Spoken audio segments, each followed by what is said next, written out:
के ऊपर ब्लॉक्स होते हैं। जैसे मान लो ये ब्लॉक है स्मॉल एम के मास का और ये वाला ब्लॉक है कैपिटल एम के मास का।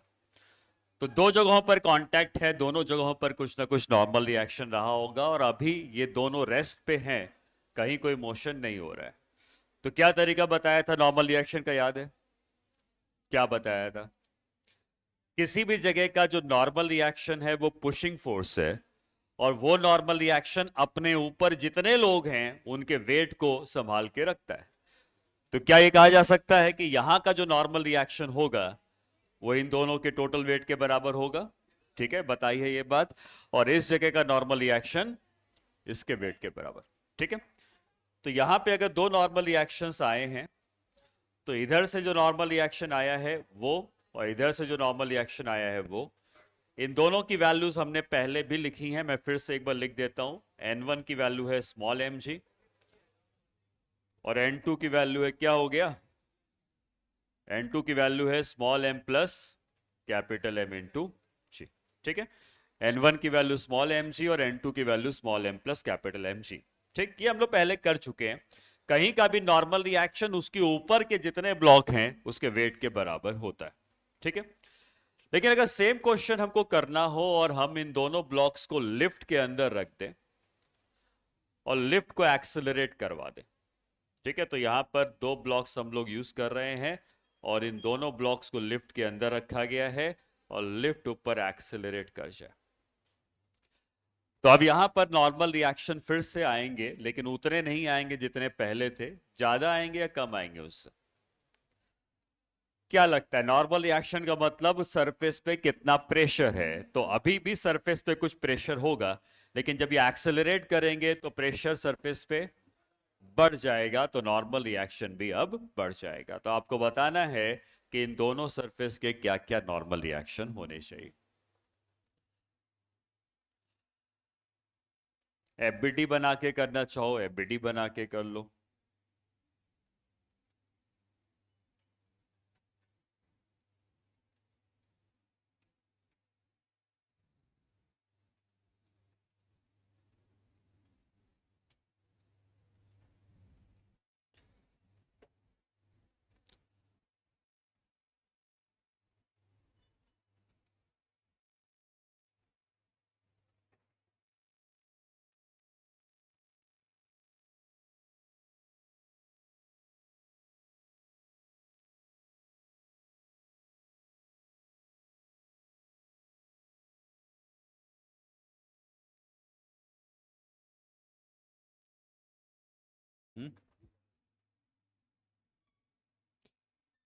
म्यूट कर दो।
अगर हम एफबीडी बनाते, इस केस में हमने एफबीडी बनाना सीखा है, ठीक है।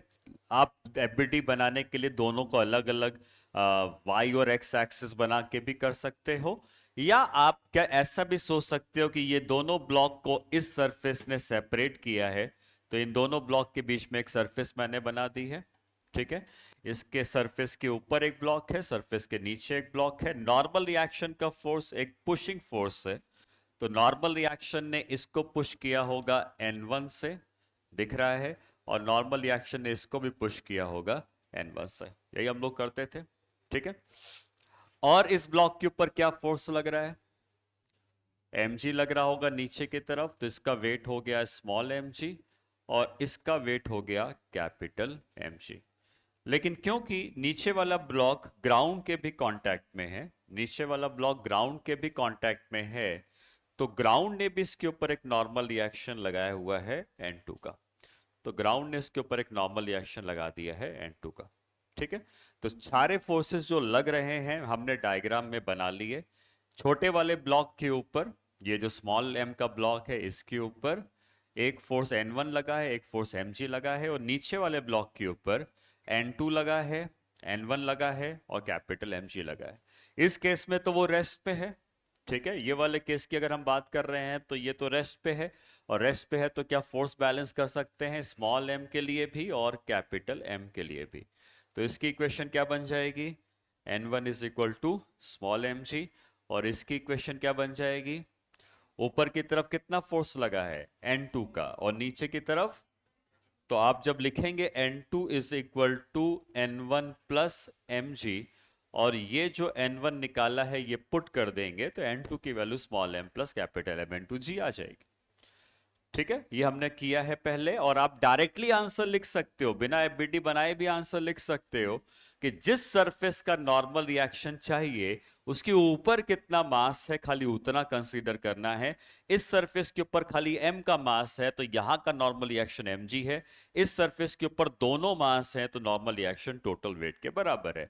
एफबीडी बना के भी किया जा सकता है और डायरेक्टली भी लिखा जा सकता है। ठीक, लेकिन जब हम यहां पे आ जाते हैं तो अब ये दोनों ब्लॉक एक्सेलरेट करने लगे हैं, और जब एक्सेलरेट कर रहे हैं तो अब इन दोनों ब्लॉक्स की इक्वेशन हमको एक्सेलरेशन के साथ लिखनी पड़ेगी। ठीक है, तो एफबीडी आप चाहो तो इस तरीके से भी बना सकते हो जो हम लोग बनाते थे, या ऐसे भी बना सकते हो, तुम्हारी मर्जी है। चलो मान लो हम ऐसे एफबीडी बना लेते हैं इस तरीके का। तो स्मॉल m के ऊपर क्या क्या फोर्स लग रहे हैं? तो स्मॉल m के ऊपर एक नॉर्मल रिएक्शन N1 का लगाया होगा इसने, और इसने वापस इसके ऊपर N1 उल्टा लगाया होगा। नॉर्मल रिएक्शन पेयर में आता है, एक्शन रिएक्शन का पेयर। इसी तरीके से नीचे वाले ग्राउंड ने नॉर्मल रिएक्शन N2 लगाया होगा, और तुम ग्राउंड पे N2 लगा सकते हो पर जरूरत नहीं है, हम इतना ही छोड़ देते हैं, ग्राउंड की जरूरत नहीं पड़ेगी। स्मॉल m के एफबीडी में क्या क्या फोर्सेस हम लोग बनाएंगे? हम बना चुके, ये भी एफबीडी है, ये भी एक तरह का एफबीडी है, और ये भी एक तरीके का एफबीडी है। अब जैसा कंफर्टेबल हो वैसा बना सकते हो। तो स्मॉल m के ऊपर क्या क्या फोर्स लग रहा है? उसका वेट लग रहा है mg, और इसके ऊपर नॉर्मल रिएक्शन लग रहा है N1। अगर ये मोशन में नहीं होता तो N1 और M1g बराबर होते, जैसे यहां भी दिख रहा है और वहां पे दिख रहा है, N1 और mg दोनों बराबर। लेकिन अगर ये मोशन में है, क्योंकि आप जब इस सिस्टम को देखोगे तो आपको ऐसा दिखेगा कि ये दोनों ऊपर जा रहे हैं। हम सारे ऑब्जर्वेशन ग्राउंड से लेते हैं, और ग्राउंड से हम देखेंगे तो दोनों ऊपर जाते हुए दिखेंगे, और जब ऊपर जा रहे होंगे तो अब बताओ इक्वेशन क्या आएगी? N1 minus mg is equal to m है, तो आपने यहां पे इक्वेशन बना दी N1 minus mg is equal to ma। यहां से N1 की वैल्यू आ जाएगी m times of g plus से, ये N1 मिल गया। ठीक है, ये N1 की वैल्यू मिल गई, m times of g plus है। उसी तरीके से नीचे वाले ब्लॉक के एफबीडी में क्या क्या फोर्स आएंगे? N1 का नॉर्मल रिएक्शन नीचे आ गया, N2 का नॉर्मल रिएक्शन ऊपर आ गया, और कौन सा फोर्स आएगा इसके ऊपर? इसका वेट कैपिटल mg, और ये भी तो ऊपर जा रहा है। इसकी इक्वेशन क्या लिखेंगे? N2 minus N1 minus mg, दोनों माइनस हो रहे हैं। N2 minus N1 minus mg is equal to capital M है, तो N2 minus N1 minus mg is equal to m into A. ऊपर से N1 निकाल चुके हो, N1 की वैल्यू पुट कर दोगे, आपको N2 का नॉर्मल रिएक्शन मिल जाएगा। और आप जब पुट करोगे तो आप ये पाओगे कि N2 का नॉर्मल रिएक्शन आएगा m plus small m g plus A. आप जरा आंसर पर ध्यान दें कि जब एक्सेलरेशन नहीं था तब N1 कितना आया था? mg। अब N1 कितना हो गया? mg प्लस ए हो गया, और ये कितना आया था? Small m plus capital M into G. अब कितना हो गया? g plus A. जहां पर पहले जी होता था वहां पे जी प्लस ए दोनों जगहों पर आ गया, बस यही अंतर आया है। तो जब एक्सेलरेट नहीं कर रहे हैं तो जितना भी नॉर्मल रिएक्शन होता था, एक्सेलरेट करने पर नॉर्मल रिएक्शन में जी के संग ए और जुड़ जाएगा। कब जुड़ेगा? जब ये लोग ऊपर जा रहे हैं। ऊपर जाएंगे तो क्या ग्राउंड पे प्रेशर बढ़ जाएगा, तो जी प्लस ए होगा। और वहीं अगर लिफ्ट नीचे गिरने लगे तो जी माइनस से। लिफ्ट रुकी है सिर्फ जी, लिफ्ट ऊपर चली जी प्लस ए, लिफ्ट नीचे चली जी माइनस ए, ये याद रखो। ठीक है, जो ऊपर जाएंगे ग्राउंड पे प्रेशर बढ़ेगा, नॉर्मल रिएक्शन बढ़ेगा, तो जहां पर पहले जी होता था वहां पे जी प्लस ए लिख देना है, यहां पर भी जी होता था यहां पे जी प्लस ए लिख देना है, वही नीचे जाने पे जी माइनस ए कर देना है। ठीक है, करें नोट।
ठीक है, हम इन क्वेश्चन को सूडो फोर्स से भी कर सकते हैं, बट सूडो फोर्स हम लोग एकदम लास्ट में पढ़ेंगे। हम कोशिश यही करेंगे कि सारे क्वेश्चंस बिना सूडो फोर्स के सॉल्व हो जाए, क्योंकि आप अगर दो तीन चीजें पढ़ लेते हैं, सूडो फोर्स भी पढ़ लेते हैं, तो फिर ये कंफ्यूजन रहता है कि किस क्वेश्चन में सूडो फोर्स लगाएं, किस क्वेश्चन में ना लगाएं। तो आप कोशिश यही करें कि किसी भी क्वेश्चन में सूडो फोर्स ना लगाना पड़े और हम क्वेश्चन कर लें। सूडो फोर्स किन क्वेश्चंस पे लगाने पर आसान हो जाएगा वो पार्टिकुलर क्वेश्चंस में आपको बता दूंगा, सिर्फ उन्हीं सवालों पे आपको सूडो फोर्स लगाना है, अदरवाइज ऐसे जितने सवाल हैं आप बिना सूडो फोर्स के करेंगे। ठीक है, तो ठीक है, सबने नोट कर लिया नॉर्मल रिएक्शन की वैल्यू जब रेस्ट में है और जब एक्सेलरेट कर रहे हैं दोनों पर क्या क्या आएगी।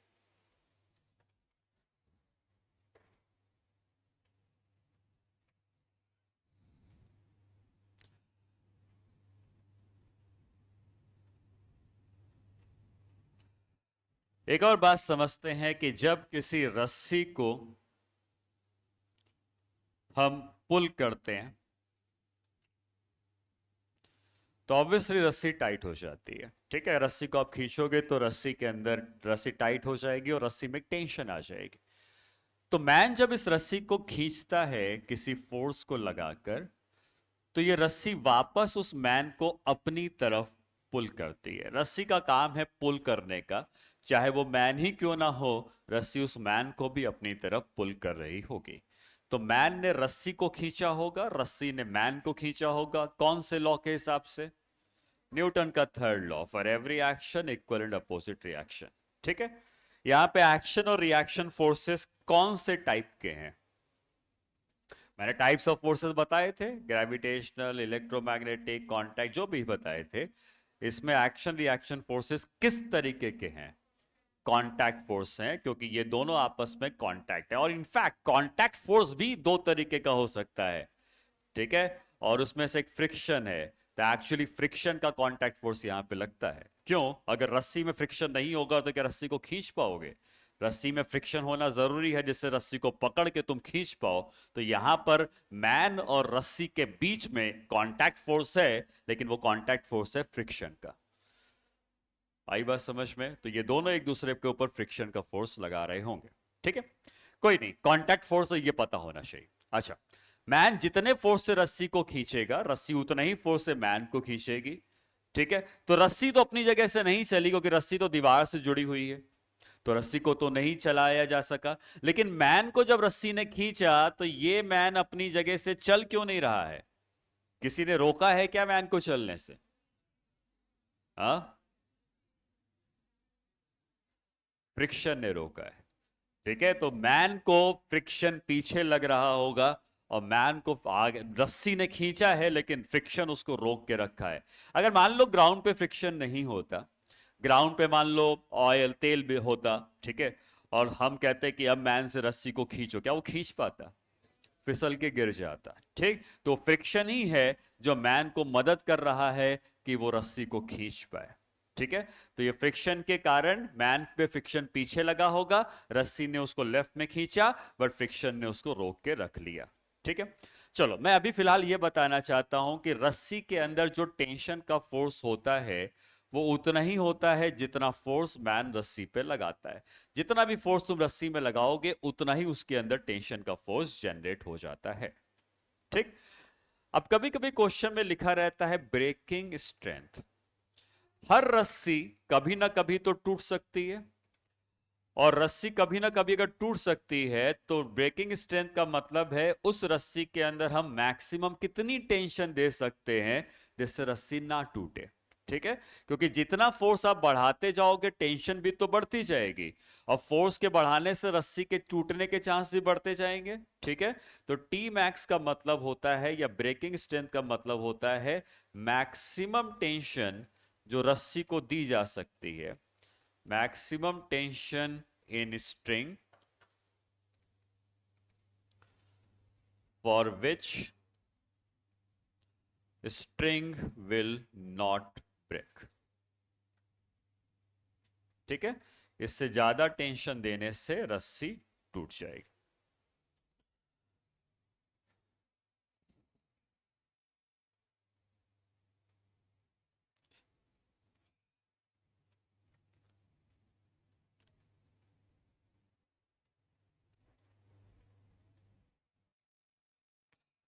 हाँ, बोलो।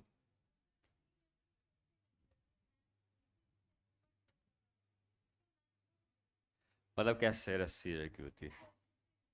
हॉरिजॉन्टल कि वर्टिकल? हाँ, हाँ, रस्सी है या रॉड है? दो रॉड पे रस्सी हमने हैंग कर दी। ठीक है, अब क्या करा तुमने? रस्सी में पकड़ के पुल अप करना है, तो रस्सी ऐसे पहले तो घूम जाएगी, जब उसको पकड़ोगे और उस पर हैंग करोगे तो रस्सी इस तरीके से अरे चार पांच हाथ बना दिए मैंने इसके। ठीक है, ठीक है, तो मेरा कहने का मतलब है कोई भी मैन इसको जब हैंग करेगा, इस पे हैंग करेगा तो रस्सी पहली बात तो सीधी नहीं रहेगी, रस्सी थोड़ी सी टिल्ट हो जाएगी। हाँ, एक रॉड हटा गिर नहीं जाएगा। हाँ, एक काम करो, तुम अपनी कॉपी में डायग्राम बनाओ।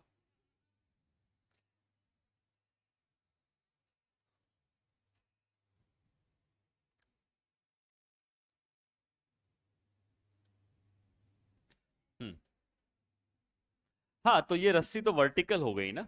इस तरीके से अगर कोई रस्सी है और इस पे अगर हम किसी मैन को हैंग कर रहे हैं, ये बोल रही हो?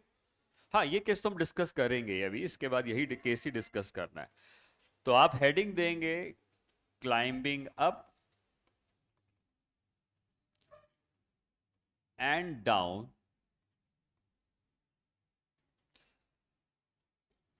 On string. ठीक है, क्या मतलब? Climb up and slipping down होना चाहिए, लेकिन ठीक है, मतलब समझ में आ गया है कि एक रस्सी में या तो ऊपर जाना है या नीचे जाना है मैन को। तो फिर उस उन केसेस पे हमें क्या करना है? ठीक है, तो अगर कोई भी स्ट्रिंग है और उस स्ट्रिंग पे हमने एक मैन इस रस्सी पे हैंग कर रहा है, ठीक है, तो पहली बात तो ये कि रस्सी में जो टेंशन होगी वो सिर्फ तभी होगी जब मैन इस रस्सी को खींचेगा।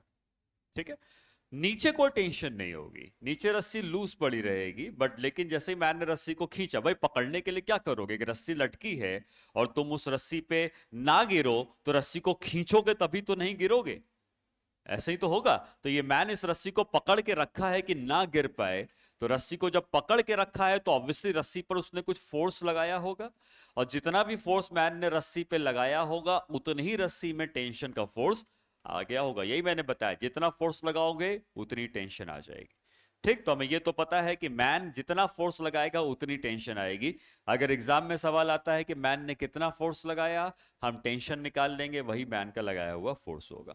ठीक, अब जरा मैन के बारे में देखते हैं कि मैन पर फोर्सेस लग कौन कौन से रहे हैं।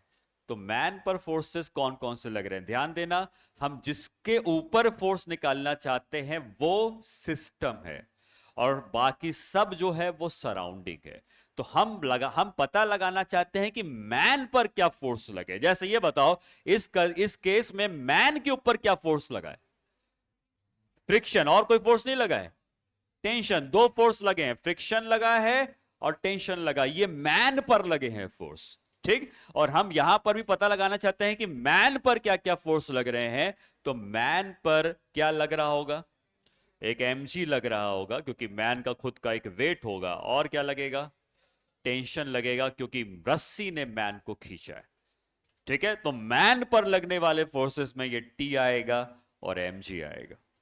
ठीक, अब तीन कंडीशन हो सकती हैं कि मैन इस रस्सी में ऊपर की तरफ जाए, ठीक है, एक रस्सी पे ऊपर की तरफ चढ़ने लगे, या एक ही जगह पे लटका रहे, या स्लाइड करके नीचे आए। तीन केस हो सकते हैं। रस्सी पे ऊपर चढ़ सकता है, रस्सी पे उसी जगह पे लटका रह सकता है, और रस्सी पे नीचे भी स्लिप करके आ सकता है। सबसे ज्यादा रस्सी के टूटने के चांस कब होंगे? जो ऊपर जाएगा, क्योंकि जो ऊपर जाएगा तो रस्सी को ज्यादा तेजी से खींचोगे ना, ऊपर चढ़ना है तो रस्सी को ज्यादा फोर्स लगा के खींचोगे, और जब ज्यादा फोर्स लगा के खींचोगे तो रस्सी के टूटने के चांस सबसे ज्यादा होंगे। ठीक है, तो अब हम लोग तीन कंडीशन में डिस्कस करते हैं, एक ऊपर जाने का, और एक ही जगह रुकने का, और एक नीचे स्लिप होने का। ठीक है, अगर वो एक ही जगह पे रेस्ट पे है तो क्या हम लिखेंगे इसकी इक्वेशन बताओ? T is equal to mg। अगर ये ऊपर जाता है, अपवर्ड एक्सेलरेशन ए से, ऊपर की तरफ एक्सेलरेशन ए से जाता है, T minus m g is equal to m a, ये आ जाएगा। ठीक है, और डाउनवर्ड जाता है तो m g minus t is equal to m a. ठीक है, तो तीन कंडीशन हो सकती हैं डाउनवर्ड एक्सेलरेशन ए। तो यहां पे हम लिख देंगे m g minus t is equal to m a. ठीक है, तो ये तीन कंडीशन याद रखो।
ठीक है,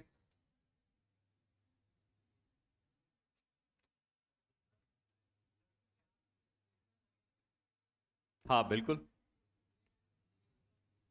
वो क्या होगा? नहीं नहीं नहीं नहीं, देखो, जो मैन के ऊपर फ्रिक्शन लगा है एक्चुअली वही टेंशन का फोर्स है। मैन के ऊपर फ्रिक्शन कौन लगाएगा?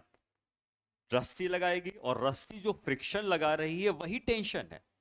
मैंने यही कहा ना कि यहां पे मैन रस्सी को खींच रहा है, तो मैन और रस्सी के बीच में फ्रिक्शन का फोर्स आया है, उसी फ्रिक्शन का नाम ही टेंशन है, क्योंकि टेंशन भी इलेक्ट्रोमैग्नेटिक फोर्स है और फ्रिक्शन भी बताया था ये इलेक्ट्रोमैग्नेटिक फोर्स के अंदर फ्रिक्शन भी आता है, इलेक्ट्रोमैग्नेटिक फोर्स के अंदर टेंशन भी आता है, तो दोनों एक ही तरीके के फोर्स हैं, ठीक। और यहां पर एक्चुअली मैन और रस्सी के बीच में जो फ्रिक्शन लग रहा है वही फ्रिक्शन ही टेंशन का फोर्स होता है। एग्जाम में अगर सवाल आ जाए कि मैन के ऊपर कितना फ्रिक्शन लग रहा है, जितनी टेंशन है उतना ही फ्रिक्शन लग रहा है। बात समझ में आई? मैं इस बात को लिखवा दूंगा, ठीक है, ये बुक्स में जनरली दी नहीं रहती हैं, बट अगर सवाल आ जाए कि फ्रिक्शन फोर्स कितना है और तुम कंफ्यूज हो जाओ, नहीं, फ्रिक्शन और टेंशन दोनों सेम फोर्स होते हैं, ठीक है। इस केस में रस्सी ने ही टेंशन लगाया है, रस्सी ने ही फ्रिक्शन लगाया है, उसी फ्रिक्शन का नाम यहां पे टेंशन फोर्स होगा, ठीक है। अभी लिख लेंगे हम लोग, या लिख ही लो, ठीक है, बाद में हो सकता है भूल जाओ, नोट कर लो। अच्छा, एक और बात मैं तुमसे, मैंने हालांकि फ्रिक्शन पढ़ाया नहीं है, लेकिन फिर भी दो तरह के फ्रिक्शन होते हैं, कौन कौन से? Static and kinetic. स्टैटिक कब लगता है? जब बॉडी रेस्ट में, तो रेस्ट में तो फ्रिक्शन लगेगा ही क्यों? तो जैसे जैसे तुम्हारे टेबल पे एक कॉपी रखी है, तुम टेबल को खींचोगे तो कॉपी भी उसी के संग चलने लगेगी। अब जो टेबल और कॉपी के बीच में फ्रिक्शन है वो स्टैटिक है, लेकिन जब टेबल को बहुत तेजी से खींचोगे तो कॉपी क्या पीछे गिर जाएगी स्लिप करके, तो वो काइनेटिक है। तो दो तरह के फ्रिक्शन होते हैं, जब साथ में चलते हैं तो स्टैटिक लगता है, जब अलग अलग चलते हैं तो काइनेटिक लगता है। मैन के ऊपर कौन सा फ्रिक्शन लग रहा है, स्टैटिक या काइनेटिक?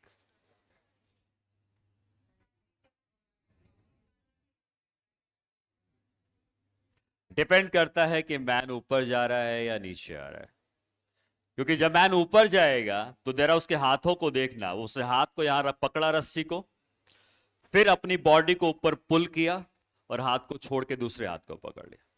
ये हाथ कभी स्लिप नहीं हुआ रस्सी पे। स्लिपिंग समझ रहे हो?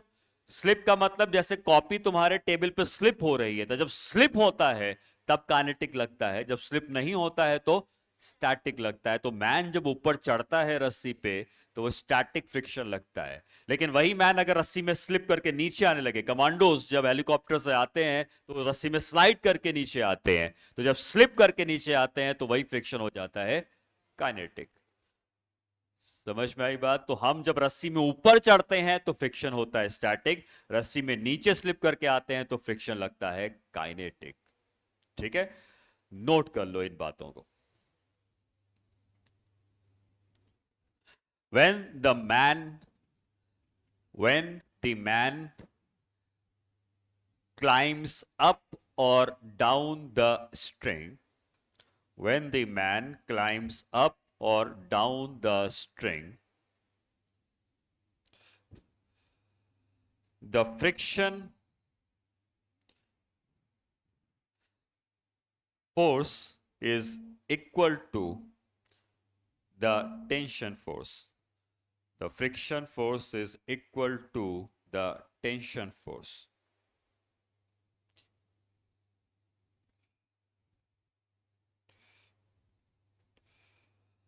ठीक, पहला पॉइंट लिख दिया, सेकंड पॉइंट लिखो। When climbing up, the friction is static. When climbing up, the friction is static. And in sliding down, the friction is kinetic. In climbing up, the friction is static, and in sliding down, the friction is kinetic.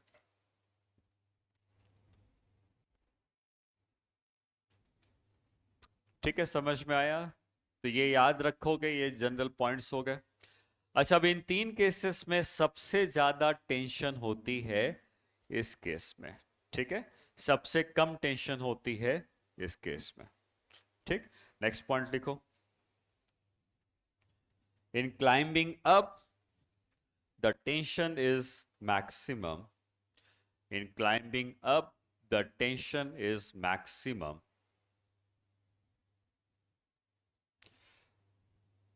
and in sliding down the tension is minimum, and in sliding down tension is minimum.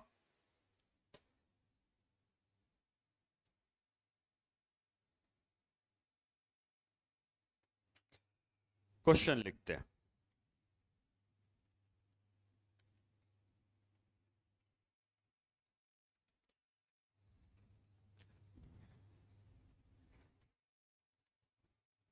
What can be the maximum acceleration? What can be the maximum acceleration with which? What can be the maximum acceleration with which a man of mass 50 kgs, a man of mass 50 kgs can climb up the string, can climb up the string of breaking strength 600 newtons, of breaking strength 600 newtons.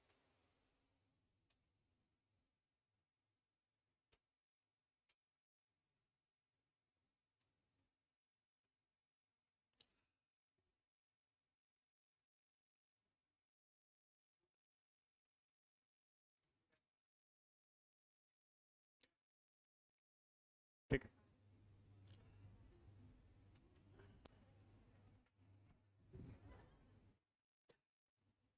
तो हमें यह पता है कि man को अगर ऊपर जाना है तो ये वाली इक्वेशन का यूज करना है, और हमसे पूछा है कि मैन का मैक्सिमम एक्सेलरेशन कितना हो सकता है. तो मैन जब अपने एक्सेलरेशन को बढ़ाएगा, ठीक है, जैसे जैसे ये एक्सेलरेशन बढ़ता जाएगा टेंशन की वैल्यू को भी बढ़ना पड़ेगा.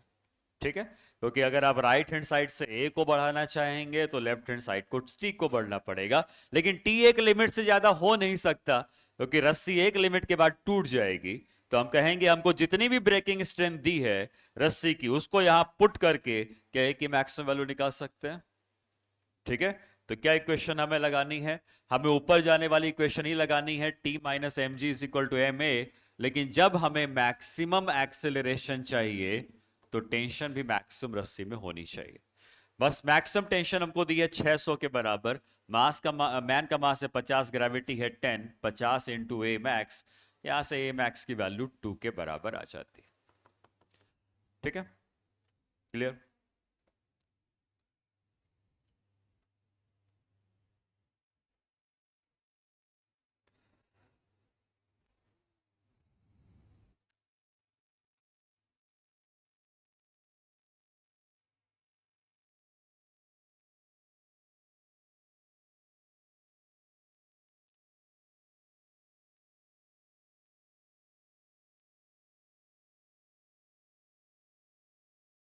नेक्स्ट क्वेश्चन लिखोगे.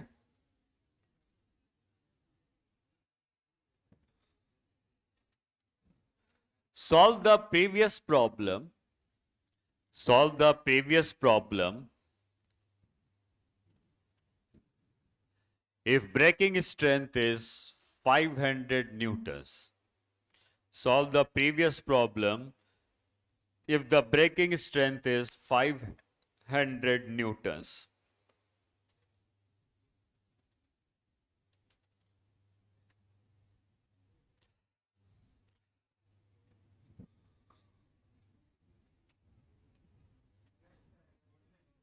A0 आ रहा है. ठीक है, रस्सी की ब्रेकिंग स्ट्रेंथ 500 न्यूटन की है और उसका खुद का मास भी 500 न्यूटन का है. ठीक है, मास का मतलब खुद का वेट की बात कर रहा हूं. मास उसका 50 किलोग्राम दिया हुआ है, उसका खुद का वेट 500 है और ब्रेकिंग स्ट्रेंथ भी 500 है. ऊपर चढ़ना अगर है तो इसको क्या करना पड़ेगा? ऊपर अगर जाना है तो क्या टी को एमजी से बड़ा होना पड़ेगा तभी तो ऊपर जा पाएगा. तो ऊपर जाने के लिए टी को mg से बड़ा होना पड़ेगा, लेकिन टी मैक्सिमम 500 जा सकता है, उसका वेट भी 500 के बराबर है। तो अगर जैसे ही ऊपर जाने की कोशिश करेगा रस्सी टूट जाएगी। इसका मतलब ये उस रस्सी में ऊपर चढ़ ही नहीं सकता है। अगर उस रस्सी की ब्रेकिंग स्ट्रेंथ 500 के बराबर है तो वो उस रस्सी पे ऊपर चढ़ ही नहीं सकता है, क्योंकि जैसे ही चढ़ने की कोशिश करेगा रस्सी ब्रेक हो जाएगी। तो अगर रस्सी में ऊपर चढ़ना है तो रस्सी की ब्रेकिंग स्ट्रेंथ किससे ज्यादा होनी चाहिए? उसके वेट से। रस्सी की जो ब्रेकिंग स्ट्रेंथ है अगर उसके वेट से ज्यादा होगी तभी वो रस्सी में ऊपर चढ़ पाएगा, अदरवाइज वो नहीं चढ़ पाएगा। तो अगर आपने इस तरीके से सॉल्व किया होगा वापस से तो ए की वैल्यू 0 आ गई होगी, क्योंकि आपने फिर से यही क्वेश्चन अगर लगाई है तो टी मैक्स की वैल्यू 500 दी है हमें, माइनस एम जी भी 500 है, और यहां से अगर ए मैक्स निकालते हैं तो ए मैक्स 0 आ जाता है। इसका मतलब मैन उस रस्सी में ऊपर चढ़ ही नहीं सकता है, जैसे ही चढ़ेगा रस्सी टूट जाएगी। अगर ब्रेकिंग स्ट्रेंथ 400 हुई तो तभी नहीं चढ़ सकता भाई, कम से कम 500 से बड़ी होनी चाहिए तभी रस्सी में ऊपर चढ़ सकता है। 500 से कम ब्रेकिंग स्ट्रेंथ हुई तो रस्सी में ऊपर नहीं चढ़ पाएगा। ठीक, क्या नीचे आ सकता है?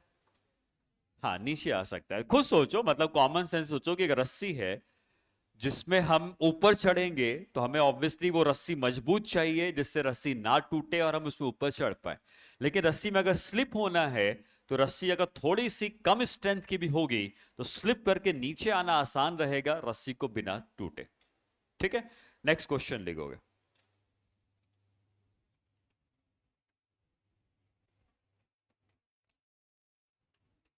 If the breaking strength of the string,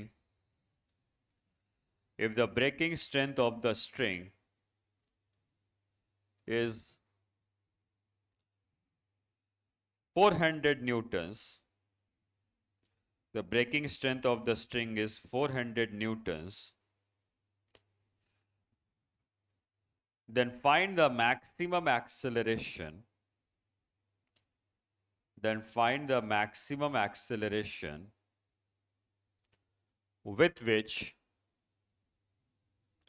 then find the maximum acceleration with which man can slide down. Then find the maximum acceleration with which man can slide down.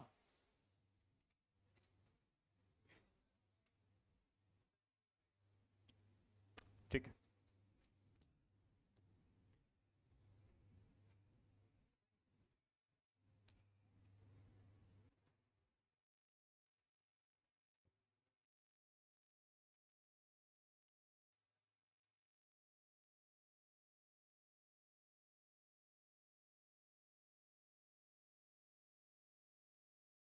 Minus नहीं 2 ही कहोगे अगर नीचे की तरफ भी आ रहा है तो।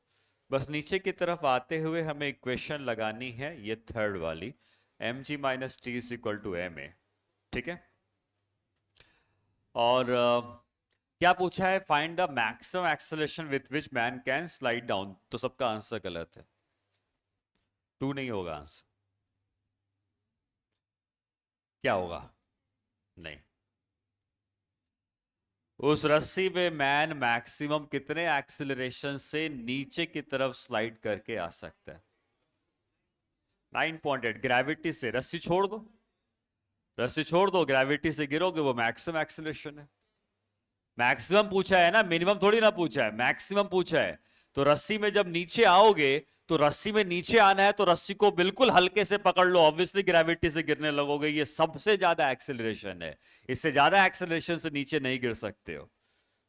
समझ में आई बात? तो आंसर क्या होगा? 10, मतलब ग्रेविटी के बराबर। ठीक है, एक्सेलरेशन इज इक्वल टू जी।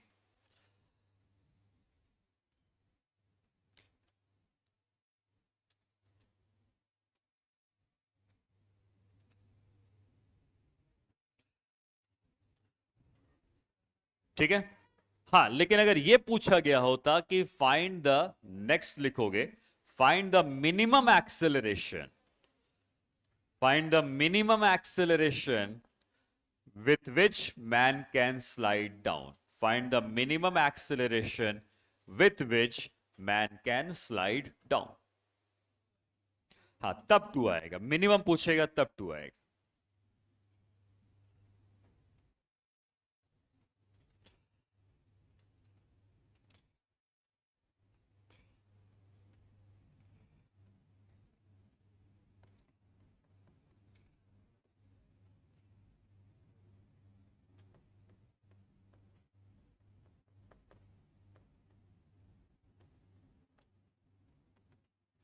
जब नीचे गिरेगा, जब नीचे स्लाइड करेगा, तो जब टेंशन मैक्सिमम होगी तो ए मिनिमम होगा। क्यों? अरे सोचो ना कि जैसे मान लो मैंने लिखा कि x minus y is equal to z, ऐसा लिखा, तो z की मिनिमम वैल्यू लाने के लिए क्या y को अपनी मैक्सिमम वैल्यू तक पहुंचना पड़ेगा, तभी तो डिफरेंस छोटा होके मिनिमम आएगा। तो हम जब चाहते हैं कि ये अपनी मिनिमम वैल्यू पे पहुंचे, तो क्या इसको अपनी मैक्सिमम वैल्यू पे पहुंचना पड़ेगा। तो इस केस में ये याद रखेंगे कि जब नीचे गिरता है तो एक्सेलरेशन की मिनिमम वैल्यू पूछी जाती है, और जो ऊपर चढ़ता है तो एक्सेलरेशन की मैक्सिमम वैल्यू पूछी जाती है। ठीक है, तो mg का मतलब 500 माइनस टी मैक्स है 400 is equal to 50 into A minimum, minimum A 2 के बराबर आ जाएगा। ठीक है,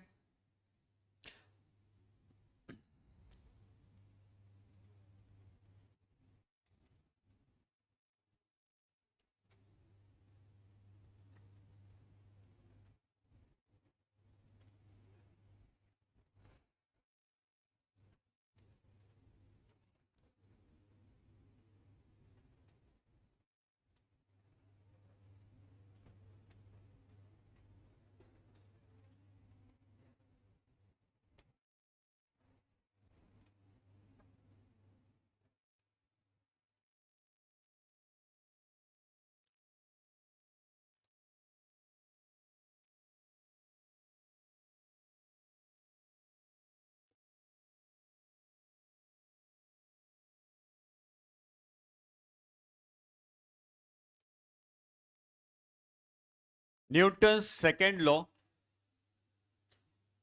फॉर सिस्टम। देखो, सिस्टम के लिए सेकेंड लॉ हमने पहले भी सीखा है, और हमने ये लगाया था सेकेंड लॉ कि net pulling force is equal to total mass into acceleration. लेकिन ये जब हम लोग इक्वेशन लगा रहे थे, तो ये तभी लगाते थे जब सिस्टम के अंदर सारे के सारे मास सेम एक्सेलरेशन से चलते थे। ठीक है, तो इस इक्वेशन को लगाते समय ए जो होता था वो एक्सेलरेशन होता था ऑफ ऑल दी मासेस, जितने भी मासेस हैं वो सब के सब सेम ए से चलने चाहिए, तभी हम इस इक्वेशन को लगा सकते थे।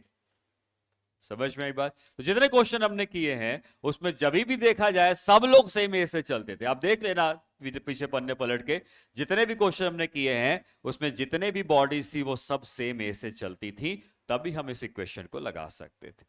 ठीक, लेकिन अगर सिस्टम के अंदर की बॉडीज सेम ए से ना चले, तब क्या करना होगा? कोई जरूरी थोड़ा है कि सबको सेम एक्सेलरेशन से ही चलना है, सब अलग अलग ए से भी चल सकते हैं। तो उस केस में क्या करना है समझते हैं। मान लो कोई सिस्टम हमने कंसीडर किया है, और इस सिस्टम पे हमने एक फोर्स लगाया एफ का। ठीक है, उल्टे डायरेक्शन में भी लगा सकते हैं, अभी एक ही फोर्स देखते हैं। और इस सिस्टम के अंदर कई पार्टिकल्स हैं। यहां पर एक पार्टिकल है जिसका मास m1 का है। ठीक है, यहां दूसरा पार्टिकल है ब्लॉक है, मास m2 का है। तीसरा है मास m3 का है। ऐसे और भी लोग हो सकते हैं। अब सब के सब अगर सेम ए से चलेंगे तो हम लगा देंगे net pulling force is equal to m1 plus m2 plus m3 into A, और सब सेम ए से चलेंगे। लेकिन अगर सब सेम ए से नहीं चलते हैं, सब अलग अलग ए से चलते हैं, हो सकता है कि ये a1 से चल रहा हो, ये हो सकता है कि a2 से पीछे जाने लगे, हो सकता है, मैं एग्जांपल बता दूंगा, ऐसा हो सकता है ये a2 से पीछे जाने लगे, और ये हो सकता है कि चले ही ना, ये रेस्ट में रहे, ऐसा भी हो सकता है। ठीक, तो हमने सिस्टम पे फोर्स लगाया, लेकिन फोर्स लगने के कारण सब अलग अलग ए से चल रहे हैं, कोई आगे चल रहा है, कोई पीछे चल रहा है, कोई चल ही नहीं रहा है। उस केस में आप लिखते हैं net pulling force. Net pulling force कितना है? एफ है। अगर मैं पीछे की तरफ भी लगाता तो एफ माइनस एफ डैश कर देते, एक ही तरफ लगा है तो एफ लिखेंगे। तो नेट पुलिंग फोर्स एफ है, और नेट पुलिंग फोर्स अगर एफ है तो f is equal to m1a1 minus m2a2 plus m3 into 0, क्योंकि m3 का एक्सटेंशन कितना है? लिखना ही नहीं है।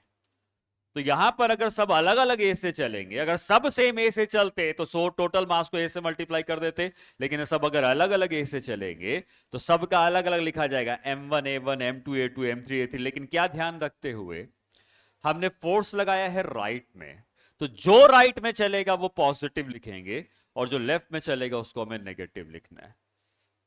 आई बात समझ में? ठीक है, अब एग्जाम्पल से भी समझेंगे, नोट करो पहले से।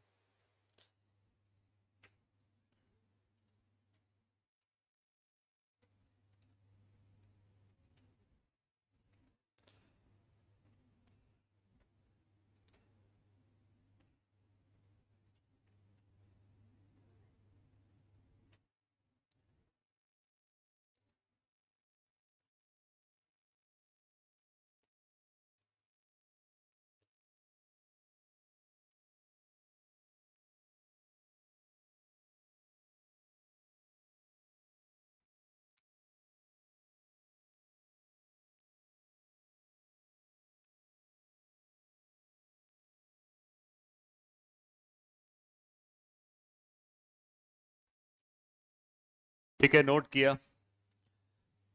अब इसका एप्लीकेशन मैं तुम्हें एक क्वेश्चन से बताता हूं कि किस तरीके से इसका एप्लीकेशन हम कर सकते हैं। कोई सवाल अगर आता है तो इसको यूज कैसे करना है।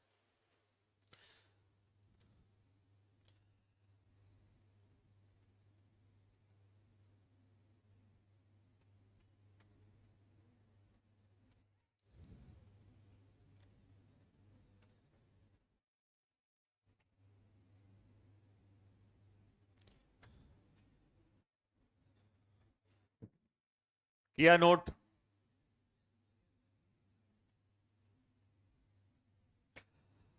अगर दो ब्लॉक्स हैं और आप उनको रस्सी से कनेक्ट करते हैं और रस्सी से कनेक्ट करने के बाद किसी भी ब्लॉक को पुल करते हैं, तो क्या ये दोनों सेम ए से चलेंगे? क्योंकि रस्सी से जुड़े हैं तो इनको सेम ए से चलना ही पड़ेगा। और अगर इनके मासेस M1 और M2 हैं तो आप कह सकते हो कि ये दोनों के दोनों सेम ए से आगे बढ़ेंगे। क्या इक्वेशन लिखेंगे? F is equal to M1 plus, ये हमने पहले भी लिखा हुआ है, क्योंकि ये दोनों सेम ए से चलेंगे तो pulling force is equal to total mass into A. लेकिन अगर यही दोनों ब्लॉक हम एक स्प्रिंग से जोड़ दें तो स्प्रिंग की लेंथ फिक्स नहीं होती है, स्प्रिंग की लेंथ बदल सकती है। और अगर अब आप फोर्स लगाएंगे तो कोई जरूरी है कि दोनों ब्लॉक सेम चलें? नहीं, अब दोनों ब्लॉक अलग अलग चल सकते हैं, स्प्रिंग की लेंथ घट सकती है, बढ़ सकती है, और ये दोनों ब्लॉक अलग अलग मोशन कर सकते हैं। तो ऐसे केस में हम लोग ये कहेंगे कि अब यहाँ पे अगर दो ब्लॉक्स हैं तो एक ब्लॉक अगर A1 के एक्सेलरेशन से चलता है तो दूसरा ब्लॉक A2 के एक्सेलरेशन से चलता है। यहाँ पे दोनों ब्लॉक के एक्सेलरेशन सेम नहीं होंगे। तो अब यहाँ पे क्या इक्वेशन लिखी जाएगी? F is equal to M1 into A1 plus M2 into A2।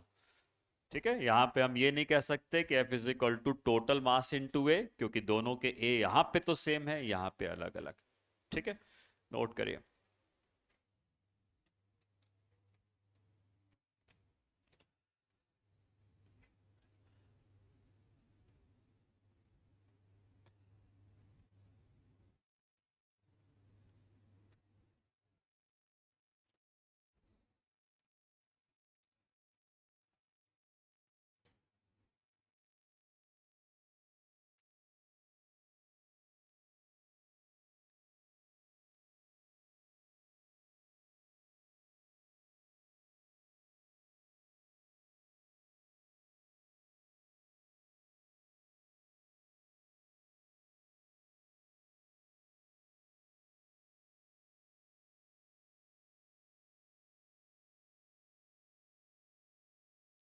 3 blocks हैं और 3 ब्लॉक्स के बीच में स्प्रिंग्स कनेक्टेड हैं।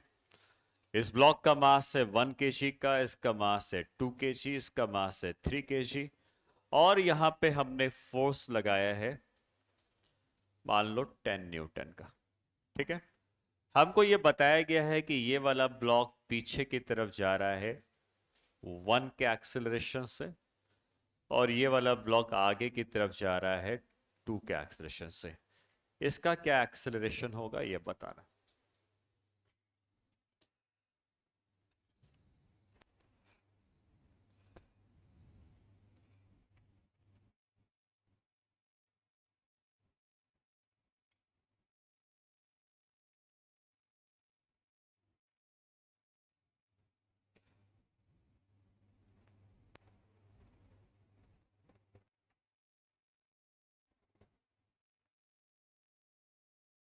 11/2।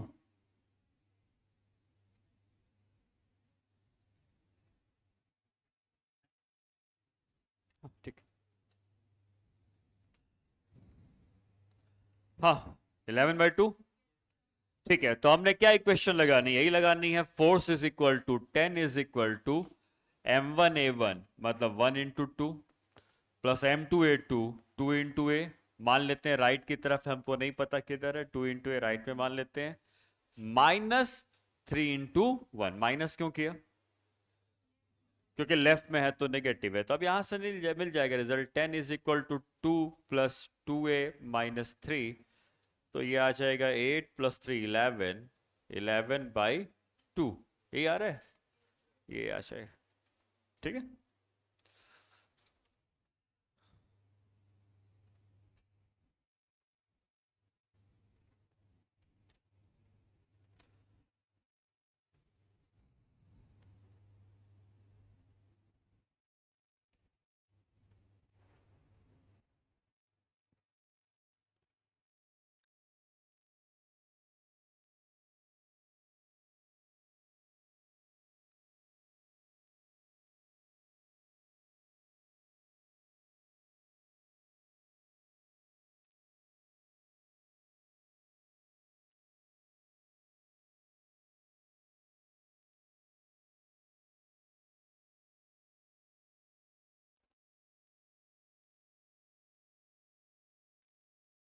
नोट कर लिया सबने। चलो नेक्स्ट क्वेश्चन। नेक्स्ट क्वेश्चन थोड़ा सा अलग रहेगा। इसमें क्या करते हैं, एक लिफ्ट है और इसके अंदर एक मैन।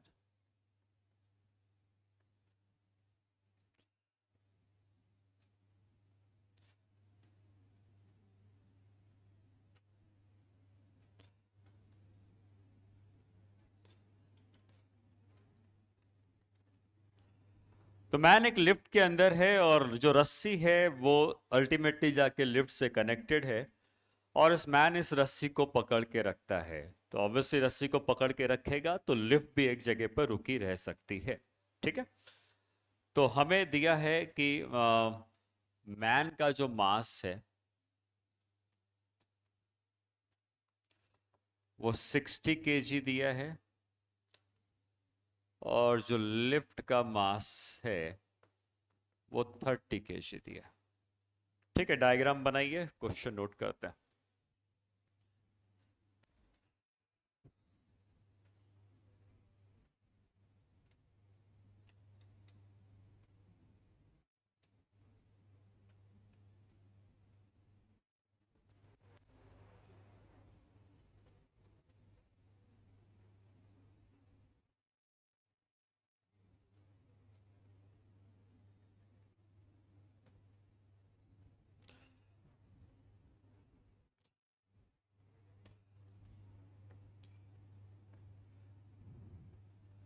क्वेश्चन लिखते हैं।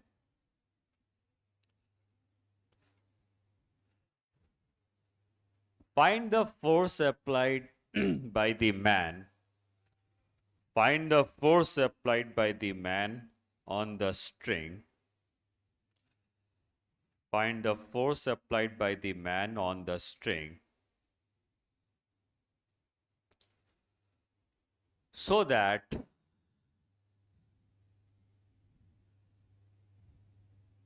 the system is at rest. So that the system is at rest.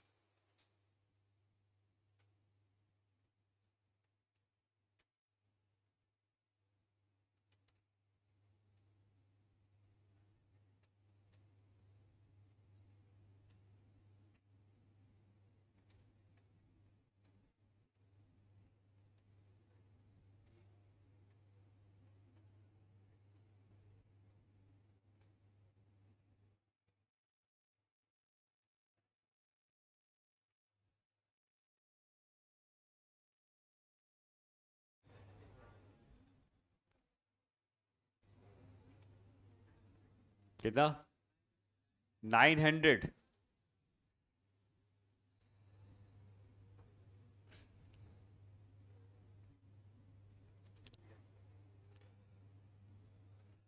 नहीं, 900 आंसर नहीं है।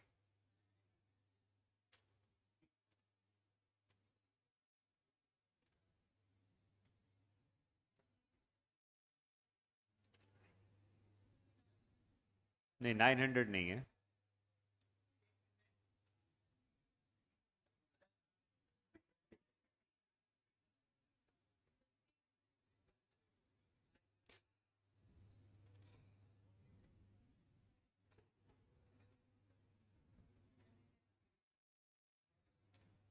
तुमको थोड़ी ना संभालना है। 1 न्यूटन? कौन बोला था?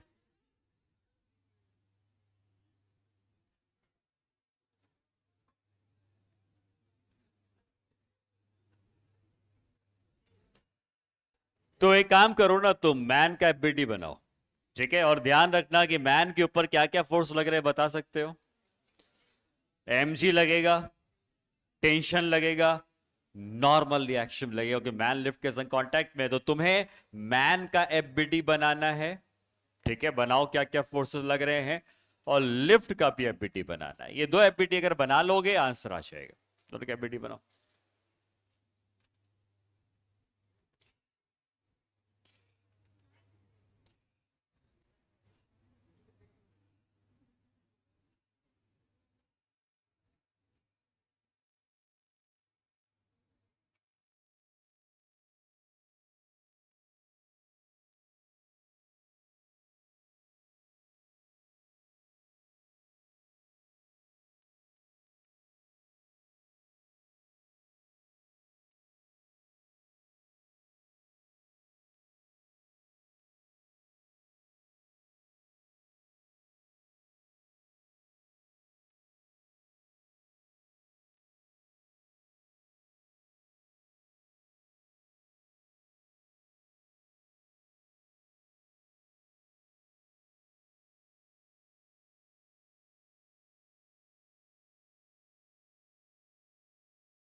हाँ, कितना?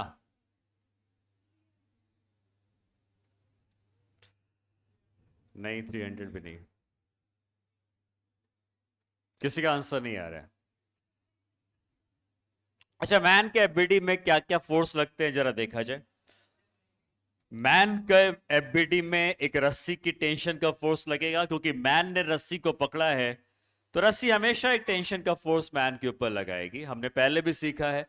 तो मैन के ऊपर एक टेंशन का फोर्स ऊपर आ गया। मैन का खुद का वेट जो है वो नीचे लग रहा होगा। और मैन का मास दिया है 60 kg का, तो उसका वेट हो जाएगा 600। और मैन के ऊपर एक नॉर्मल रिएक्शन भी लगा होगा, क्योंकि मैन और लिफ्ट आपस में कांटेक्ट में है। तो मैन के ऊपर लिफ्ट ने एक एन ऊपर लगाया होगा, और मैन ने पलट के लिफ्ट के ऊपर एक एन पीछे लगाया होगा। एक्शन रिएक्शन, मैन ने लिफ्ट और लिफ्ट ने मैन, दोनों ने एक दूसरे पे नॉर्मल रिएक्शन लगाया होगा। तो इस मैन के ऊपर एक नॉर्मल रिएक्शन हम और बना देते हैं। ये नॉर्मल रिएक्शन भी बन गया मैन के ऊपर। अब क्या ये मैन रेस्ट पे है? कहा गया है कि सिस्टम रेस्ट पे है। तो रेस्ट पे होने का मतलब इक्वेशन बन गई n+t = 600। ऑब्वियसली t की वैल्यू 600 से तो कम ही आएगी, क्योंकि ये दोनों मिलके जब 600 हो रहे हैं, तो t तो अकेला 600 से कम ही आना चाहिए। तो 600 से कम इसका आंसर होगा। ठीक। अब जरा लिफ्ट का डायग्राम बनाते हैं। लिफ्ट के ऊपर क्या क्या फोर्स लग रहे हैं, बताओ। लिफ्ट के ऊपर नॉर्मल रिएक्शन लग रहा है, आपको दिख रहा है। ठीक है, लिफ्ट का वेट भी लग रहा है, कितना है? लिफ्ट पे सारे फोर्स नीचे लग रहे हैं, क्या कोई फोर्स ऊपर लगा है? हाँ, ये जो रस्सी तुम्हें दिख रही है, ये रस्सी जाके लिफ्ट से जुड़ी है। तो लिफ्ट को भी तो रस्सी ने ऊपर की तरफ खींचा होगा। समझ में आ रही बात? यही रस्सी गई जाकर लिफ्ट से जुड़ गई है, तो इस लिफ्ट को भी रस्सी ने ऊपर की तरफ खींचा होगा। तो यहां पर एक टेंशन टी होगी, जो ऊपर की तरफ हमको मिल जानी चाहिए। अब इक्वेशन क्या बनाएंगे? ऊपर की तरफ कितना फोर्स लगा है? टी। और नीचे की तरफ लगा है n+300। दूसरी इक्वेशन, इन दोनों को ऐड कर दो। इन दोनों को ऐड करेंगे तो क्या बन जाएगा? n+2t is equal to n plus 900। ठीक है, तो क्या n और n कैंसिल हो जाएगा, 2t is equal to 900, t is equal to 450, ये इसका आंसर। ठीक है, अब क्यों नहीं आया इस पे जरा सोचो, क्योंकि आया था आंसर, किसका आया था आंसर, तो बोले नहीं तुम।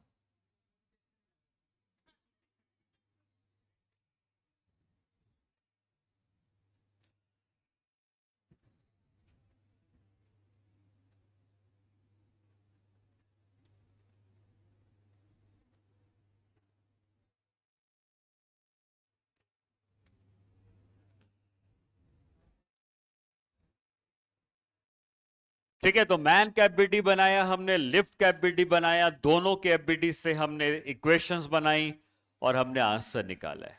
ठीक, अगर ठीक है, इस सेम सवाल में मैं चाहता हूं कि आप एक और एफबीडी बनाएं जिसमें मैन और लिफ्ट दोनों सिस्टम है। ठीक है, अभी जब हमने मैन का एफबीडी बनाया तो मैन सिस्टम है, बाकी सब सराउंडिंग है। यहां पे लिफ्ट सिस्टम है, बाकी सब सराउंडिंग है। अब हम एक ऐसा एफबीडी बनाएंगे जिसमें मैन और लिफ्ट दोनों सिस्टम है, और फिर हम उसका एफबीडी बनाना चाहेंगे। ठीक है, ट्राई करते हैं, देखते हैं क्या बनता है।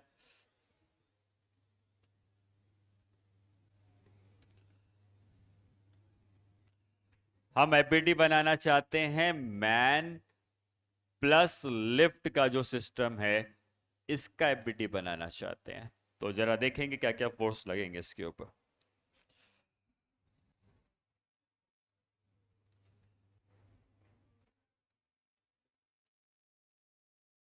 कोई फोर्स इंटरनल होगा क्या? इंटरनल वो होता है जो सिस्टम के अंदर वाले लोग एक दूसरे पे लगाते हैं। तो क्या कोई ऐसा फोर्स है जो जो लिफ्ट और मैन ने एक दूसरे पे लगाया है? नॉर्मल, ये एक दूसरे पे लगाया हुआ फोर्स है, ये इंटरनल हो गया, क्योंकि मैन ने लिफ्ट पे लगाया और लिफ्ट ने मैन पे लगाया। ये एफबीडी में नहीं आएगा, क्योंकि ये इन दोनों का इंटरनल फोर्स है, मैन लिफ्ट पर, लिफ्ट मैन पर, वो नहीं आएगा। ठीक, तो फिर क्या आएगा, टोटल वेट आएगा। दोनों अगर इस सिस्टम के अंदर हैं तो 30 केजी और 60 केजी मिला के 90 केजी, 900 न्यूटन का इनका टोटल वेट हो गया। ठीक, ऊपर की तरफ क्या फोर्स लगेगा, 2T लगे। कैसे 2T आएगा? क्योंकि जब तुम इन दोनों को सिस्टम मान रहे हो तो इस सिस्टम के ऊपर नॉर्मल रिएक्शन इनका इंटरनल मामला हो गया, और इस सिस्टम से दो रस्सियां बाहर निकली हैं। देखो, एक ये भी बाहर चली गई है, ये भी बाहर चली गई है, तो ये दोनों रस्सी मिलकर 2T का टेंशन लगाएंगे। समझ में आई बात? जब हम इन दोनों को सिस्टम मान रहे हैं तो नॉर्मल रिएक्शन तो इन दोनों का इंटरनल हो गया, लेकिन इस सिस्टम के बाहर ये रस्सी निकली टी की और ये भी निकली टी की, दोनों रस्सियों ने मिलकर इन दोनों को पकड़ के रखा है। तो ऊपर की तरफ टेंशन 2T है, नीचे की तरफ 900 है। 2T is equal to 900, T is equal to 450। यहां से भी आंसर आ सकता है। समझ में आया? हम दोनों को सिस्टम मान के भी कर सकते हैं। अगर आपको दोनों को सिस्टम मानने में कोई भी दिक्कत है, आप अलग अलग बना के भी कर सकते हो। इसलिए मैंने अलग अलग बना के बता दिया, फिर मैंने कहा दोनों को सिस्टम मान लोगे तभी भी हम आंसर निकाल सकते हैं। दोनों को सिस्टम मानने से क्या हुआ, इन दोनों ने एक दूसरे पे जो एन लगाया है वो इंटरनल हो गया। ठीक, अब आपने जो भी सिस्टम मानना है उसमें सिर्फ यह देखना है कि इस सिस्टम के बाहर रस्सी निकली है या नहीं निकली है। तो हां, इस सिस्टम के बाहर रस्सी निकली है। एक बार रस्सी यहां से बाहर निकली है और एक बार रस्सी यहां से बाहर निकली है, तो दो दो बार रस्सी बाहर निकली है। तो इन दोनों रस्सियों की जो टेंशन है वो यहां पर आ जाएगी 2T, और इन दोनों का टोटल वेट नीचे आ जाएगा 900। 2T is equal to 900, T is equal to 450। समझ में आई ये बात?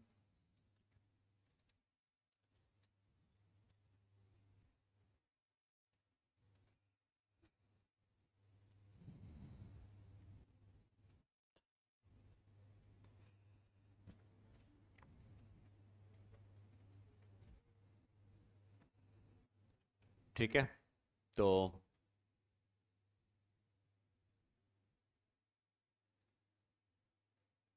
नोट किया सबने? मैं देखो देखो फिजिक्स में ना अनलिमिटेड वेरिएशन होते हैं। आप फिजिक्स को रट के ना करें, हमेशा फिजिक्स को समझ के करें, क्योंकि ऐसा नहीं कि यही सवाल आ जाएगा। मैं इसमें और भी बहुत सारे चेंजेस बना सकता हूँ। ठीक है, तो मैं यहाँ पे मल्टीपल पुलिस लगा सकता हूँ, कई चेंजेस कर सकता हूँ। मैं ये भी कह सकता हूँ कि मैन अगर और ज्यादा फोर्स लगाए तो क्या होगा। अभी फोर्स लगाया है 450 का, तो ये दोनों रुके हुए हैं। लेकिन जब 450 से ज्यादा फोर्स लगाएगा तो क्या होगा, दोनों ऊपर चढ़ने लगेंगे, और ऊपर जाने लगेंगे तो एक्सेलरेशन भी आ जाएगा। ठीक है, तो ऐसा भी सवाल बन सकता है। और अगर ये 450 से कम फोर्स लगाए तो नीचे आने लगेंगे। 450 में रुके हैं, 450 से ज्यादा पे ऊपर जाएंगे, 450 से कम पे नीचे आएंगे। ठीक है, तो कोई भी क्वेश्चन बन सकता है। ठीक है, तो ये हो गया लिफ्ट और मैन की प्रॉब्लम वाला पार्ट। अब अगला जो पार्ट है वो एक्चुअली है कांस्टेंट मोशन का पार्ट। और कांस्टेंट मोशन का पार्ट का मतलब यही है कि वहां पे जब सिस्टम में एक से ज्यादा रस्सियां आ जाती हैं, ठीक है, या इनफैक्ट एक रस्सी भी हो सकती है, कोई ऐसा नहीं कि एक से ज्यादा रस्सियां हो तभी हो, लेकिन अगर जो पुली है, आ, अगर जो पुली है ये अगर मूव कर सकती है, पुली अगर मूव कर सकती है, मूवेबल पुली मैं एक बात कर रहा हूं, देखना डायग्राम से समझते हैं। यहां पे जो पुली है ये फिक्स पुली है, ये मूव नहीं कर सकती है। ठीक है, यहां पे पुली फिक्स है, पुली का मोशन नहीं हो सकता है। लेकिन डायग्राम में अगर ऐसा कुछ हो कि यहां से एक पुली आई, फिर एक पुली इधर,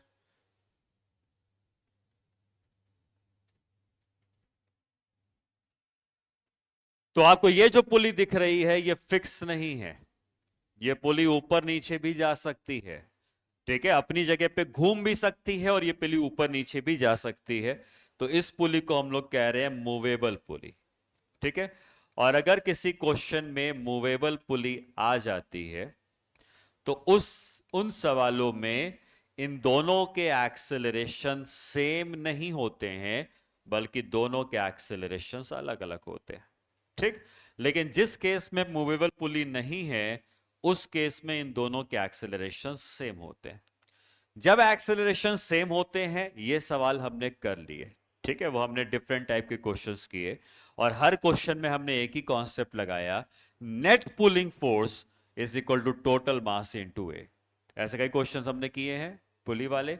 लेकिन अब हमें यह सीखना है कि अगर ये दोनों पुलिस के मास, मतलब मासेस नहीं, अगर एक मूवेबल पुली भी आ जाती है तो उस मूवेबल पुली के आने से दोनों के ए अलग अलग हो गए हैं, तो हम अब सवाल कैसे करेंगे। तो यहां पे पुलिंग फोर्स का कॉन्सेप्ट काम नहीं करेगा। ठीक है, यहां पे हमें दोनों का एफबीडी बना के इक्वेशन लिखनी पड़ेगी, और साथ ही साथ ये A1 और A2 के बीच में क्या रिलेशन है, मतलब A1 जो है वो 2A2 है, 3A2 है, 4A2 है, ये जो A1 A2 के बीच में रिलेशन निकालना है, इसी को हम लोग कांस्टेंट मोशन के अंदर पढ़ते हैं। ठीक है, नोट करें।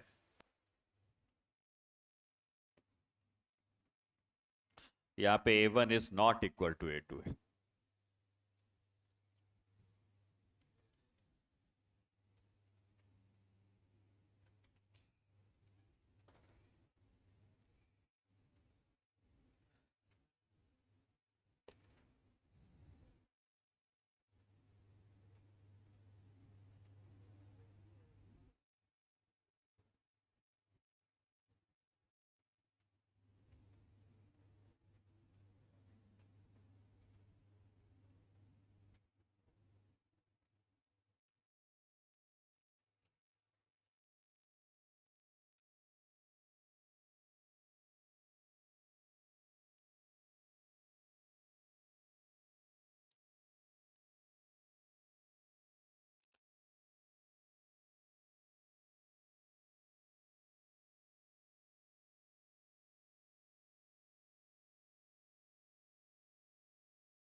अब ये A1 A2 के बीच में रिलेशन निकालने के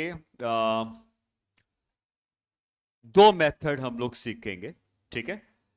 और उसमें भी जो नीट में जो आ सकता है, नीट में अगर कोई सवाल आएगा तो किस मेथड को ज्यादातर यूज करवा सकता है उसको भी समझते हैं। तो दो मेथड हैं, एक मेथड थोड़ा सा ज्यादा लेंदी होता है तो हम उसको इग्नोर करेंगे या अवॉइड करेंगे। हालांकि कुछ पार्टिकुलर सवाल खाली उसी मेथड से ही हो सकते हैं, लेकिन जो दूसरा मेथड है जिसके ऊपर क्वेश्चंस आपको बुक में भी मिलेंगे और जिसके ऊपर क्वेश्चंस आए भी हुए होंगे, वो मेथड ज्यादा इंपॉर्टेंट रहेगा, ठीक है। तो नोट किया है सबने इसको, ठीक है। अब देखो दो मेथड हम लोग समझते हैं। एक मेथड है, पहला मेथड है जिसको हम लोग कहते हैं length of the string method. Length of the string method में हमें ये मानना है कि जो टोटल लेंथ होती है स्ट्रिंग की वो हमेशा कांस्टेंट रहती है। टोटल लेंथ जो स्ट्रिंग की है वो हमेशा कांस्टेंट रहती है, स्ट्रिंग की लेंथ में कोई चेंज नहीं आएगा। अब इस कॉन्सेप्ट का यूज कैसे करते हैं, तो एक सिंपल से एग्जांपल से मैं समझाता हूं जिससे क्लियर रहेंगी बातें। ये पुली है, यहां पर एक ब्लॉक है और इधर एक ब्लॉक, ठीक। यहां पे कोई मूवेबल पुली नहीं है, बट समझाने के लिए मैं लेंथ ऑफ द स्ट्रिंग का मेथड यूज कर रहा हूं। यहां पे अगर आप देखें तो इस साइड रस्सी की कुछ ना कुछ लेंथ होगी L1 की, और इधर जो रस्सी है इसकी कुछ ना कुछ लेंथ होगी L2 की। तुम कहोगे रस्सी इसके ऊपर भी तो घूम के गई है, वो तो हमेशा रहेगी, उसको इग्नोर करना है। इधर जो रस्सी आपको दिख रही है यहां से यहां तक, इसकी लेंथ L1 की है, और यहां जो रस्सी दिख रही है इसकी लेंथ L2 की है। ये समझ में आ गया। अब इनमें से एक ब्लॉक नीचे जाएगा और एक ब्लॉक ऊपर जाएगा। तो मान लेते हैं कि ये वाला ब्लॉक नीचे चला गया है, ये वाला ब्लॉक नीचे चला गया है x1 से, और ये वाला ब्लॉक ऊपर चला गया है x2 से, ऐसा मान लेते हैं, ठीक। तो मुझे ये बताओ कि इनिशियल रस्सी की total length L1 plus L2 की थी। ऊपर वाले पार्ट को इग्नोर करना है, रस्सी की टोटल लेंथ है L1 प्लस L2, ठीक। अब ये जो L1 वाला पार्ट है, क्या इस ब्लॉक के नीचे आने से वो बढ़ जाएगा? अब जो L1 था क्या वो L1 प्लस x1 हो जाएगा? जो L1 की लेंथ थी क्या इस ब्लॉक के नीचे आने से यहां की लेंथ L1 प्लस x1 के बराबर हो जाएगी? और दूसरे साइड की लेंथ कितनी हो जाएगी? L2 में से x2 कम हो जाएगा। लेकिन टोटल लेंथ तो वही रहनी चाहिए जो पहले थी। तो पहले total length L1 plus L2 थी, इधर L1 में x1 बढ़ गया, इधर L2 में x2 घट गया, तो यहां की लेंथ हो गई L1 प्लस x1, यहां की लेंथ हो गई L2 minus x2। Final length इसके बराबर लिखनी चाहिए। L1 L1 cancel, L2 L2 cancel, 0 is equal to x1 minus x2। मतलब यहां से मिलता है x1 is equal to x2। मतलब जितना एक ब्लॉक चलेगा उतना दूसरा ब्लॉक चलेगा। डिस्प्लेसमेंट को डिफरेंशिएट करेंगे तो वेलोसिटी आएगी v1 is equal to v2। एक की वेलोसिटी दूसरे की वेलोसिटी के बराबर, फिर से डिफरेंशिएट करेंगे, एक्सेलरेशन आएगा a1 is equal to a2, ठीक है। तो हमें इस तरीके का यूज करना है जहां पर initial total length is equal to final total length के बराबर करना है, ठीक। ये मेथड है, बट मैंने कहा ना इस मेथड को हम नहीं यूज करेंगे, या कभी कभार यूज कर सकते हैं। मैं एग्जांपल बताता हूं कहां पे यूज करना है। हालांकि जो दूसरा मेथड है हम मैक्सिमम उसी को यूज करेंगे।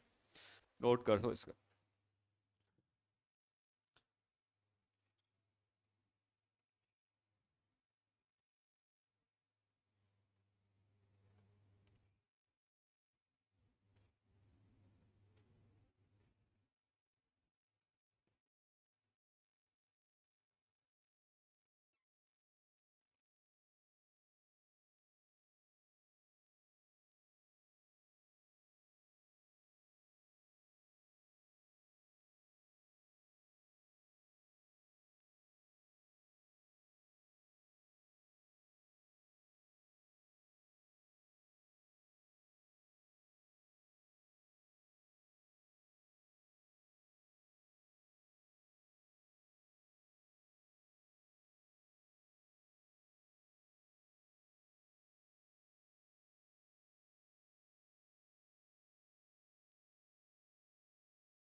ठीक है, तो length of the string method में टोटल लेंथ को फिक्स रखना है, और अगर एक से ज्यादा रस्सियां हैं तो आप एक बार में एक ही रस्सी का ही यूज करेंगे। ठीक है, मैं तुम्हें वो सवाल बता देता हूं जहां पर लेंथ ऑफ द स्ट्रिंग ज्यादा कह सकते हो सक्सेसफुल है as compare to second method. Second method हम लोग सीखेंगे, लेकिन इस मेथड को ज्यादातर कहां लगा सकते हैं उस क्वेश्चन को कराता हूं। ठीक है, उस तरीके के सवाल में ही हमको ये लगाना है, अदरवाइज बाकी जितने भी सवाल आएंगे उसमें सेकंड मेथड का ही हमको यूज कर रहा है। ठीक है, तो नोट कर लिया सबने? ओके, तो कौन से क्वेश्चन हो सकते हैं? एक क्वेश्चन में ऐसा कुछ दे सकता हूं,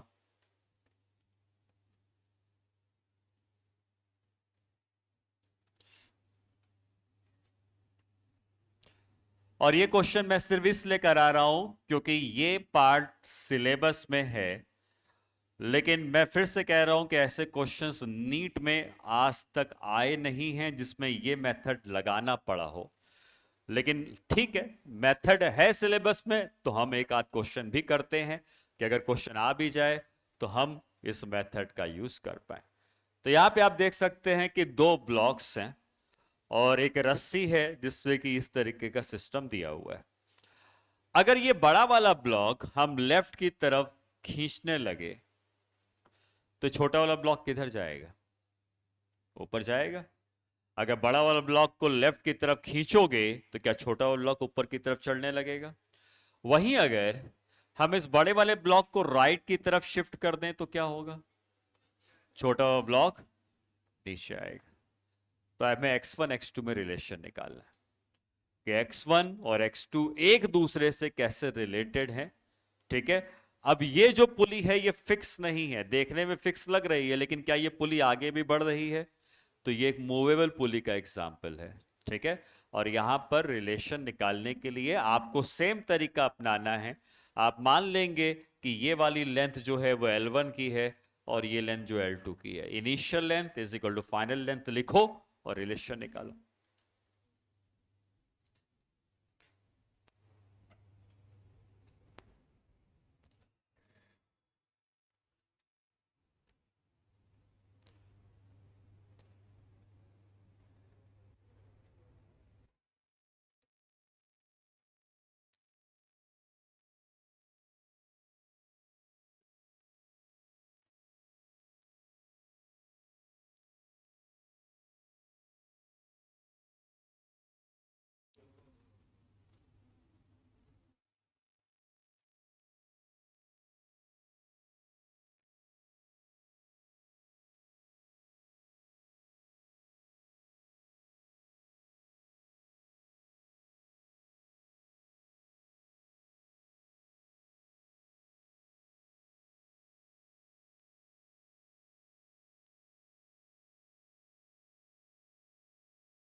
ठीक है, x1 is equal to x2 आना चाहिए। अब देखो कैसे आना चाहिए, तो हमें ये पता है डायग्राम देख के ही कि टोटल लेंथ जो है रस्सी की टोटल लेंथ है L1 प्लस L2। ठीक है, यहां से यहां तक L1 है और यहां से यहां तक L2 है, टोटल लेंथ है L1 प्लस L2। अब जब ये ब्लॉक नीचे की तरफ गिरेगा तो क्या इस लेंथ में इंक्रीज आ जाएगा? और अगर ये ब्लॉक x2 से नीचे आ गया तो ये जो लेंथ L1 की थी अब वो L1 की लेंथ में x2 बढ़ जाएगा, अब उसकी टोटल लेंथ हो जाएगी L1 प्लस x2। ठीक है, तो जो लेंथ पहले L1 की दिख रही थी वो लेंथ अब x2 से बढ़ गई है तो L1 प्लस x2 की हो गई। ठीक है, ये बड़ा वाला ब्लॉक राइट में जाएगा। ये पुली जो तुम देख रहे हो ये पुली जो है ये इसी का ही हिस्सा है। ये पुली जो है ये इसी ब्लॉक का हिस्सा है। ब्लॉक आगे बढ़ेगा तो पुली भी आगे बढ़ेगी, और ब्लॉक कितना आगे बढ़ा तो पुली भी आगे बढ़ गई। और पुली अगर x2 आगे बढ़ गई तो क्या ये लेंथ घट जाएगी? अब ये लेंथ जो L2 दिख रही थी वो कितनी हो जाएगी? L2 minus x1। समझ में आई बात? जब ये ब्लॉक जो है ये ब्लॉक पुली एक ही है, एक ही इसी का हिस्सा है। जैसे ही ये ब्लॉक आगे बढ़ेगा पुली भी तो आगे बढ़ने लगेगी, और जब पुली आगे बढ़ेगी तो क्या इसकी लेंथ x1 से कम कर देगी? तो जो लेंथ पहले L2 की थी, क्या उसकी लेंथ में x1 की कम डिक्रीज आ जाएगा? तो L2 की जगह लिख दिया L2 माइनस x1। ठीक, अब L1 L2 कैंसिल हो जाएंगे, आप 0 इज इक्वल टू लिखेंगे x2 माइनस x1, मतलब x1 is equal to x2, v1 is equal to v2 and a1 is equal to a2। ये आंसर होगा। ठीक है, ठीक है, जिनको डाउट है वो नीचे आ सकते हैं पूछना।